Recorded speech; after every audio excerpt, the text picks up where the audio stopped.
Oxbridge X. So a little bit about Oxbridge X, guys, is we specialize in preparing students for the 11 plus exam, helping them build their confidence and master the skills that they need to excel. So with years of experience tutoring 11 plus students, I've helped countless children succeed in the entrance exam. And I'm really excited today to guide you through some tricky 11 plus questions that normally come up in the papers. So this is, I think, the fourth or the fifth episode in a series of regular live streams that I do every Mondays at approximately 6ish, where I tackle challenging questions, provide strategies, and answer as I go along any questions that you have alive. So if you are preparing for 11 plus, that's next year or the year after, and you're just a parent looking for how to support your child, you're definitely in the right place. And without further ado, I'm going to share my screen. We are going to be focusing on mostly maths today.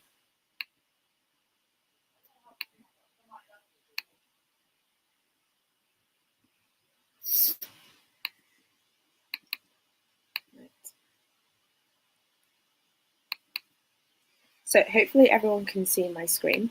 As I said, I will pause throughout to give you a chance to answer any questions that you may have.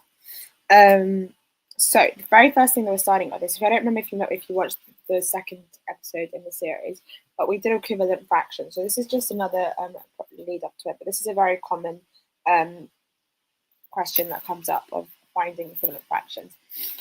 Now the key to this is, it's basically whatever you do to the bottom, you must do to the top. And I mean that quite literally. So let me hopefully have access to a pen. So I'm not the best technical person. There we go. Right. So whatever you do to the bottom, you must do to the top. So if I've got 4, I've got 3/4, and 3/4 are essentially equivalent to something. To find what that is, you have to find, okay, how do we get from 4 to 16? It's always multiplication, by the way, when you're simplifying or finding equivalent fractions. Well, 4 times by 4 gets to 16, right? And like I said, whatever you do to the bottom, you must do to the top. And therefore, the numerator, so we know this is the numerator, this is the denominator. 3 times 4 is also 12. And that fraction, 12 over 16, is equivalent to 3/4. And likewise, 3/4 is equivalent to 12/16. And if I was to simplify that, so 12 divided by 4 is 3, 16 divided by 4 is 4. So can you see how whatever's happening to the top is the same thing that's happening to the bottom? It's all about finding the common multiples, right? So same thing here. I've got 5 and 15. I have nothing at the top to give me any clues, right? So the thing I can ask myself is, how do I get from 5 to 15? Well, 15 divided by 5 is 3. So I've times it by 3. Whatever I do to the top, I must do to the bottom. Likewise, whatever I do to the bottom, I must do to the top. So 5 times by 3 is 15. And therefore, I've got 6 divided by 3, which would be 2.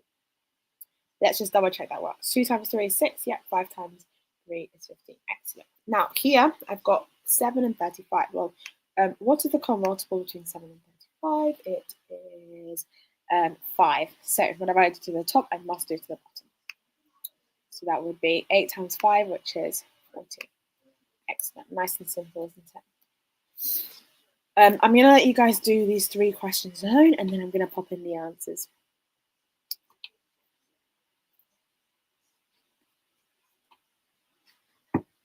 So I'll give you guys just under 1 minute to do that.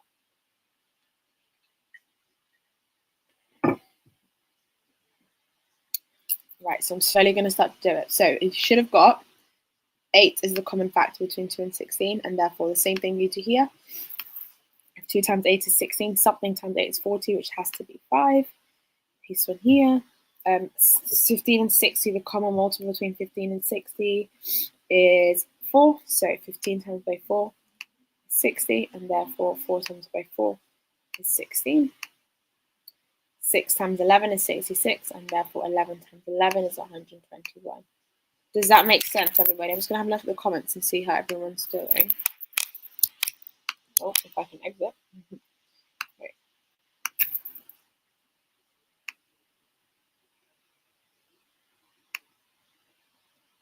Okay, perfect. If anyone's got any questions, do let me know and I can stop.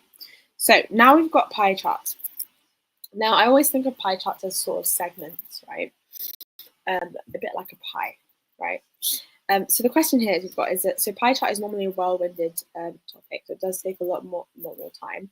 And with the 11 plus exam for the 2 parts of the component, you have drawing pie charts, which you need to be able to know, and then you also have interpreting pie charts, which is obviously understanding pie charts and how they work. So with this one, I'm mostly focusing on interpreting pie chart, but if you do want to know how to draw pie charts, do let me know in the comments, and maybe that could be featured in one of the next YouTube videos.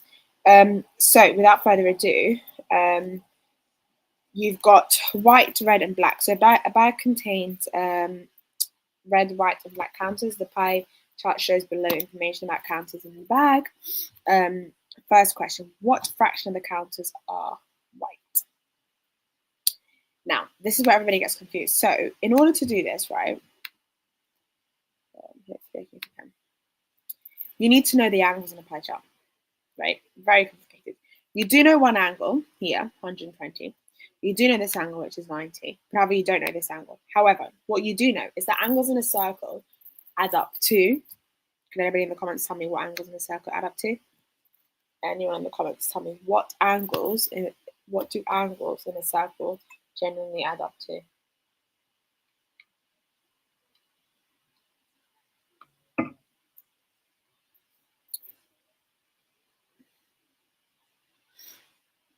Anyone want to comment for me what do angles in a circle add up to?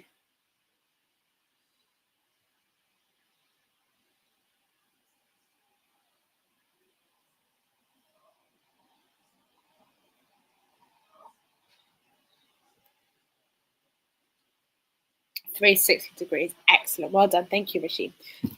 So if they add up to 360 degrees, right? I don't really need to know how much. I'm just going to find out what angle the black segment is, right? So if I've got 120 and I've got 90, I've therefore got 120 plus 90. Please don't follow my example, and please don't look at the paper.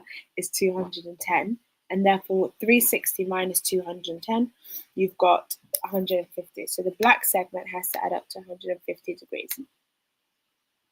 Cool, yeah. But the question is mostly focusing on the white segment. So what fraction of the counters are white?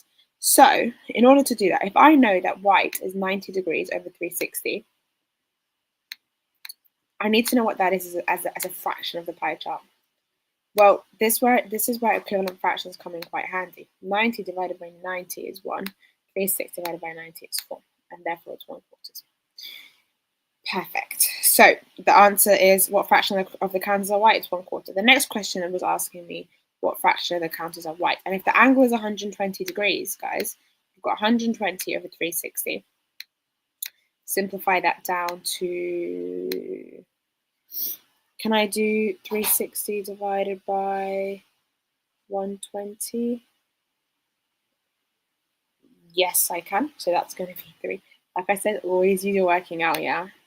It's because I've had years of practice, that's why I'm doing this, but always use your working out. So 1/3. Amazing. Right. And therefore the answer for the fraction of the white is 1/3. Now, here's where it gets a little bit trickier. The question's asking us, there are 24 counters in the bag. Work out how many counters are black. Right. 24 counters in the bag. How many counters are black? Oh, God, what am I doing? Right, there we go. I am going to rub out all the messy things that I've done. Just because, I know, I'm going to keep 1/4 and I'm going to keep, what was the other one again? It was 1/3, wasn't it? So this was 1/3, isn't it? Yeah, I'm going to keep that because I'm going to need that information. Now, if the bag contains 24 counters, right, and I know the white segment is 1/4 of 24, which is the total number of counters, I know that 1/4 of 24 is 6, because all I simply did was divide the number that I have, so the total divided by the denominator, which is 4. 24 divided by 4 is 6. Nice and easy. Right, next one. 1/3 of 24. So 1/3 of 24. Oh God. Sorry guys, my handwriting is normally much neater when I'm doing it on a piece of paper. So 24 divided by 3 is 8. Okay, now I could go 150 over 360 and then find out how many black counters there are, how that's going to take an awful lot of time. And I want to maximize my time when I'm doing the 11 plus exam, right? So if I know that the white counters are 6, and I know that the red counters are 8, and I know that the total inside I've got is 24 counters, 6 plus 8 is 14. And therefore black counters has to be 10 counters, because that way they all add up to 24. And that is how we read pie charts. So you need to know your angles for this one. You need to know your simplifying fractions. Can you see how all these things they come into play? Right, excellent. Hopefully that made sense for me. Let me just stop and see if, oh, Rasham is on a roll. Well done, Rasham. You're absolutely right. 10 black ones. Thank you so much for whizzing through this. Excellent. Right, okay, amazing. So next one. Now, I don't know if anybody maybe watched my episode, not last week, but the week before that, where I talked about 2-stage ratios, which they've started introducing to the 11 plus exam. I saw it 2 years ago. So not last, I saw it this year as well, but they started introducing it 2 years ago. And it's often quite a complex topic that gets people going with it. So it is good to get your head wrapped around it. There is a session, a YouTube video, where I discuss the importance of ratios and how we use ratio in everyday life. So please go back and watch that episode, because I talked about ratio and proportion and distinction between both. So just go back and have a look at that video. But anyways, so this is something called 2-stage ratios. And the reason it's called 2-stage ratios is because you've got 2 ratios and you want to make it into one. Yeah, to find the answer. So let me get a pen. So the ratio of dogs to cat is 5:3. Now I do something that I really encourage all my students to do. I always write down the ratio and then write what each one stands for. Remember, how it's named is the order of what parts it is. So what that means is 5 parts belong to dogs because that's named first, and then cats belongs to 3 because that's named second. So you've got 5, D, 3 parts is C. Cool here. Right. Then fish to dogs, I'm going to write that out as well, guys, because it just makes my life a lot easier. Fish to dogs. Amazing. So what happens next? So what have I got the same in both ratios? The only the only thing that's the same, the item that's the same essentially, is dogs. That is D, by the way. Doesn't look like a D, but it is a D. So the only thing that's the same is a D, right? And therefore, I'm going to employ that to make that into one ratio. Sorry, my mind is still thinking of fractions. I did mean ratios. So how do I make that into one ratio? Well, I can make 5 the same, right? But what how I'm going to do that is multiply anything that I multiply the first ratio by the second ratio. And what I mean by that is, if I want to make dogs the same, right, I'm going to leave 5 as it is, because the only plausible way I can do it is by leaving it as 5, right? I can only make 1 into 5 by times it by 5, right? Well, if I want to leave 5 as 5, what am I going to times it by? Trick question. I'm going to multiply it by 1. So that's going to stay the same. 5 and 3 is going to stay the same. So now I'm going to write that down at the bottom here. I've got 5 is dogs, and 3 is as cats. Now, if I've just said to you this second ratio, I need to make the dog into 5, and that way I can just eliminate it, and therefore I've only got one ratio. But if I have times 1 by 5 to get 5 as my ultimate answer for dogs, 5 parts of the dogs, then I need to also do the same to this one. So 6 times 5 is 30. Whatever you do to one part of the ratio, you have to do to the second part of the ratio. That's just how it goes, right? And therefore, I am left. So that's dog, cats, and fish. I don't have to write 5 again, because that would be silly, because now I know that I've made dogs 5, right? And that's it. That's how I've got one ratio, right? I found out what was similar between both ratios. Then I considered, right, how do I make them the same number, right? And then I considered, well, I am going to consider, actually, I haven't considered it yet. Can I simplify the ratio? Can I simplify the ratio, guys? Can anyone in the comments tell me what that ratio would be simplified down to? I've got 5, 3, and 30. Can anyone tell me if I can simplify? Maybe you can't simplify 5 because Can I simplify 3 and 30?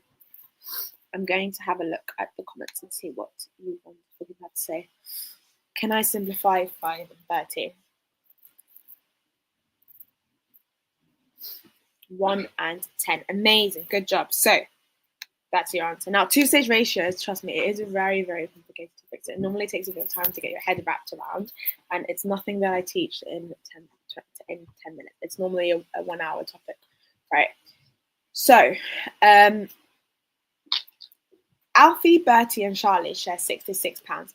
The amount Alfie and Bertie get in the ratio 9 to 5 is in the ratio 9 to 5. The amount Bertie and Charlie get is in the ratio 2 to 1. How much does Alfie get? Again, this is two-stage ratios, and the first thing that I want to do is find out what's common. But like I said, I like to be a bit technical when it comes to this. So I always like to write out the ratios. Again, hopefully you guys are doing this with me as I'm going along. So I'm going to write Alfie, Bertie, Charlie. Now, what is similar between both ratios? It is Bertie. So essentially what I'm going to do is make Bertie the same. And how am I going to do that? Well, what's common between 5 and 2? Right? What number appears in both the 5 times tables and appears in both the 2 times tables? Let's think. 10. Right? Hopefully everyone got that. 10, right? So how can I make 5 into 10 and how can I make 2 into 10? Right. 5 into 10 I'm going to times by 2, right? But whatever I do to one side of the ratio, I must do to the other side. So if 5 times 2 is 10, I'm going to write that down. Bertie is 10. And then 9 times 2 is 18. Amazing. And then this side, how do I get 2 into 10? I'm going to times by 5, right? I'm not going to write 10 again because I've now established and what we've done together is made Bertie 10. However, whatever I do to one side, I have to do the side. So if I'm timesing 2 by 5 to make to 10, I have to do that to cats. So 1 times by 5 is 5. And I'm going to write again, just for my peace of mind, it's not ABC, it's actually Alfie, Bertie, Charlie. It just seems very convenient that it is ABC, isn't it? So amazing. So that all together, right, is how many parts? This is where you need your knowledge now of this is where you need your knowledge of ratios, just basic ratios. So if all of it is 33 parts, right? Because I did 18 plus 10 plus 5. The question they're asking me is they share £66. So 66 divided by 33, which is 2. And they're just asking me how much Alfie got. Well, if Alfie is 18 parts and if one part is 2 parts, then if Alfie has 18 times by 2 is 36. I can sit here and work out how much Bertie and then Charlie got, but that's just going to take me an awful lot of time. And the question's only specific to Alfie, so I'm not going to bother. However, I do hope that makes sense, guys. It is quite a hard topic. Like I said, two-stage ratio is when you make it into one ratio by finding any elements that are the same between 2 sets of ratios. Once you've done that, all you need is your basic knowledge of ratios. So what we essentially did in this case is we're going, okay, right, how many parts do I have altogether in the ratio? I have 33 parts. They've told me that between the 3 of them, they share 66. Well, if I'm only focused on, I want to know how much one part is, right? One part is 2. Alfie's got 18, right? Then it's 36. Same thing if they were saying to me, how much does Bertie get? It'd be 10 times by 2, which is 20. Same thing, right? Perfect. So I'm actually going to skip this question, but hopefully it should be, it is on the website. So if you guys want to have a look at it and try it on your own. This question actually came up for last year's, what school was it? It was Merchant Taylor's. It came up from Merchant Taylor's past paper. That's where I've got the question from. So, you know, a good question to go through. But essentially, it's the same skills, two-stage ratios. Right, moving on to something a bit more challenging. Now, again, this is a new topic that we've introduced to the curriculum. You don't cover it in year 5, and to be quite frank, I don't think you cover it in year 6. However, you do cover it in 11+ exam. It's quite funny. This is mostly for parents, but quite funny because for the 11 plus exams, right, the topics that they do, right, it is targeted in the papers, is sometimes topics that students wouldn't have done very early on in year 6 anyways, maybe down the line in year 6, yes, if they're preparing for SATs. However, sometimes they wouldn't have done it. So it's really good to have a separate sort of guideline of what topics are in the 11 plus exam. It's completely different to what they, not completely different, sorry. Sometimes it essentially varies from what they would cover in year 6 with additional topics, right? Especially if you're applying to like grammar schools, right? Grammar schools, private schools, independent schools normally do stick to year 6 curriculum. However, when you're kind of moving away from that, they do normally look at additional topics that they would cover in year 7. So it's good to get the ball on the go and actually start looking at them. And one thing that they've introduced quite recently this year was the nth term. Now they don't put it in they don't essentially say find the nth term. I've never seen that, but they do say find the next one in the sequence. And to be able to do that, they're very cheeky because they need to know how to do the nth term. I like to tell my students it's called the nth term because I don't want them to feel like, well, they're going to see anyways when they get to year 7 and year 8, right? So it's good to kind of understand the concept and then show them questions that do appear in the 11 plus exam, which are just often like find the next number in the sequence, right? But that's how they've kind of embedded the topic nth term in. Anyways, a lot of waffle there, but without further ado, let's discuss how we find the nth term. So I've got 5, 8, 11, 14. Now, if this was a direct sequence in the sense that 6, 7, 8, 9, 10, 11, 12, 13, 14, it would just be the next number, right? You're just finding out what's the same. And this is a direct sequence for this. You don't really need to go and find the nth term for this. So am I going to bother showing you? Yes, I am going to bother showing you because you're going to come across one that doesn't follow this pattern eventually. So I'm going to show you what the nth term is. So I know generally you would have been like, okay, 5 to 8 is 3, 6, 7, 8, 8 to 11 is 3, 11 to 14 is 3. However, I'm going to show you this because it's going to come up where the sequences are quite irregular. I actually should have picked better examples that where the sequence was irregular, but don't worry. I always like to start off light, so it's fine. So 5, 8, 11, and 14. Okie dokie. So you know what the answer is, don't you? Yeah. But how do we do the nth term? You find out what the sequence is going in. So it's going in 3s, right? So it always starts off with 3 and n.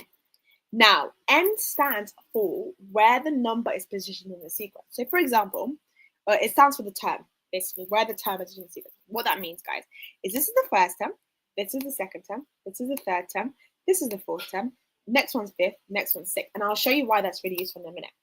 And then what you do, guys, after you find out what's going on here, and remember, when you've got two numbers like this together, or a number and a letter together, it's just essentially multiplied together. So 3n, and because it's positive, it's going upwards, it's progressing, it's going to be a positive. However, if it's going, you can see that it's going down, it's going to be a minus, right? The positive is going up. And the next thing you're going to do is you always get the first number in the sequence and subtract it by what it's going up in or going down in. So 5 minus 3, which is 2. If it was going up in 2, it would be 5 minus 2. But it's always the first number in the sequence. So essentially the first term, right, subtracted by what the sequence is going up or down in. Yeah? Now, why have I given you that waffle? Remember when I said to you, this is the first term, this is the second. My handwriting is appalling, but I apologize, guys. So remember when I said to you, this is the first term, this is the second term, this is the third term, this is the fourth term. Imagine if this was the second term, right? And I didn't know it was 8. I'm actually going to rub it out. If I didn't know that was 8. And I said to you, can you find the second term for me? Right? What you would do is, you know, the second term. Remember we talked about the fact that when the letter and the number are together like that without any sort of sign in between, there's always an invisible multiplication sign that you never see. So it'd be 3 times by 2, because I've told you I want to find the second term, which is 6. And then we found the code earlier, which was just +2 at the end. And that gives me 8. Let me show you again. If I said to you, is it 8? Yes, it is. If I said to you guys, can you please tell me the fourth term in the sequence, and you didn't know what it was, right? What you would have to do is go, okay, 3 times the fourth term, which is 3 times 4, which is 12. plus 2 is 14. How cool is that? I get so like excited when I teach this topic. I don't know why. It just feels like I've done something really cool. I just finding codes and sequences gets me excited. Hopefully it gets you guys excited as well.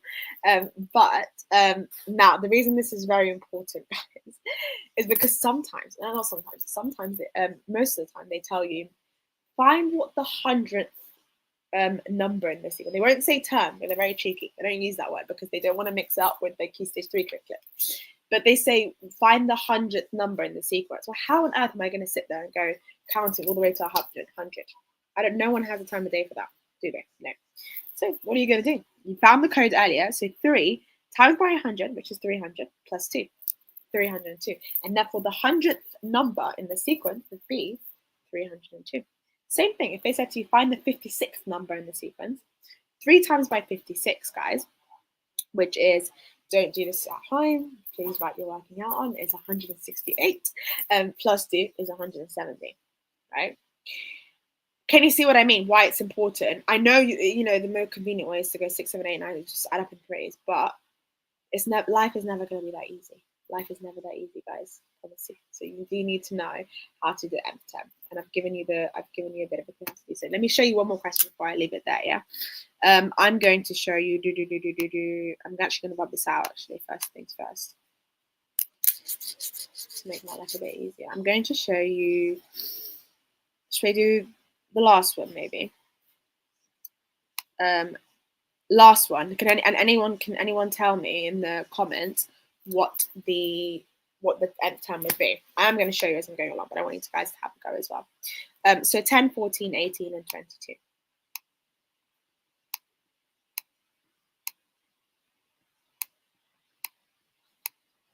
Perfect. So 10 to 14 is 4, etc. To find the nth term, remember what I said. It always starts off what the sequence is going on. So if it's going up in 4s, then the n, which stands for term, comes straight after. This is the first term, this is the second term, this is the third term, this is the fourth term. Okay, so forth, so forth. This is the third, this is the third, because it's where the number is positioned in the sequence, right? Now, remember what I said, it's always the first number in the sequence subtracted by what the sequence is going up or down. And in this case, it's going up. So 10 minus 4 is 6. 4n plus 6. And that is my code. So let's practice with a number that we already have. Let's practice with the fourth term. If I said to you, right, what's the fourth term in the sequence? 4 times 4 is 16. 16 plus 6 is 22. Is that correct? Is it 22? Yes, it is. How cool is that? If I said to you, what's the third term in the sequence? 4 times 3 is 12. 12 plus 6 is 18. Amazing. Now, if I said to you, what is the 60th? Can anyone in the comments, I'll give you a massive high five, if you can tell me what the 60th term in the sequence is? Anyone's been listening? 4n plus 6. Well done. Excellent. Sugapi, well done. Amazing. It's 246. Amazing. Right. One more. Can anyone tell me what the pick an odd number? 98th term.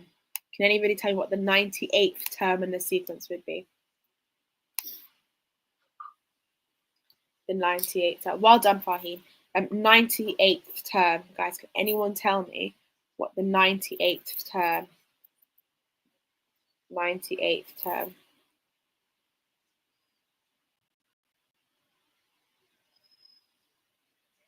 Come on, guys, we got this.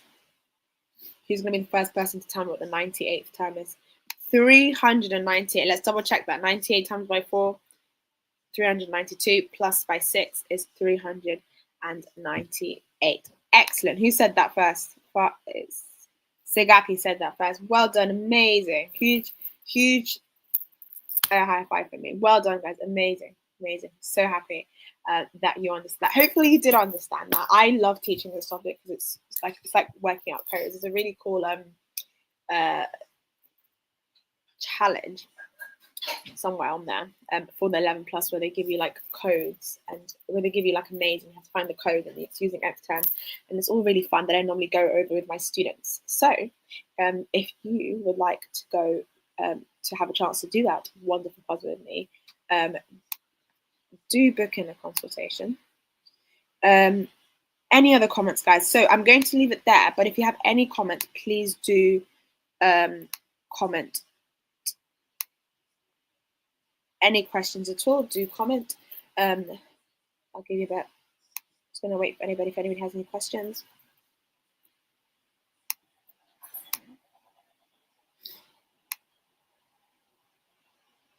No? Thank you. You're very welcome. Thank you, Sigfaki, for being an excellent viewer today. So just a little bit about us, guys, before I finish off. I hope you found this very, very helpful. I did cover quite a lot today. So we did ratios, two-stage ratios. There is a session on just ratios, so just go over there if you want to have a look at that. And we covered also pie charts, and we covered also and equivalent fractions, a recap for equivalent fractions. So hopefully that was helpful. If you have any questions, do comment on the chat. It will be, I think it's still available after I leave. So do comment and I'll have a look at it. So Oxbridge is offering a free 11 plus assessment for students. And the way to do that is if you go onto the QR code, scan the QR code on your phone or your iPad or, or whatever you may use. And it takes you to the 11 plus assessment. Now, I promise you guys, the assessment is 15 minutes. I know so because I get my students to do it and they've told me it's 15 minutes and I've done it myself and it took me 15 minutes. So please go at it.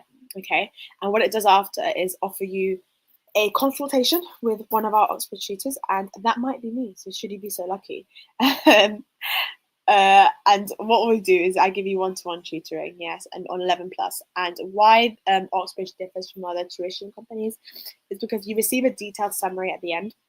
And not only that, you receive a quiz tailored to the topic that I've covered. And also, doesn't end there, we get a personalized learning plan to target the key areas for improvement. And all this is leveraged by AI. So it's very accurate. And also, what's most important, and I find with preparing for 11 plus, is that feedback is tailored to you. Because in order to progress, you need to know what is working and what's not working, right? So take the free assessment, scan the QR code, or visit the URL on the screen below. And you can also submit your tricky questions, which I am waiting for you guys to do. Submit your tricky questions for us to go through next week through the contact form on our website. So go onto the contact form. If you've seen an 11 plus question that thought, oh, this is a bit tricky, go onto the contact form, submit it on, and I can feature it in next week's session, hopefully. Please make sure you like this video if you would like to see my wonderful face. Do not give me a dislike. And please subscribe to our channel and hit the notification bell so you never ever miss a next session. And once again, thank you so much, guys, for joining in and tuning in and for your wonderful responses today. We were very engaged, and it's so good to see everyone's engaged. I think it is the Easter holidays, guys, isn't it? So please, please, please enjoy your Easter holidays, get some learning done. And thank you so much, and I shall see you next time. Bye-bye.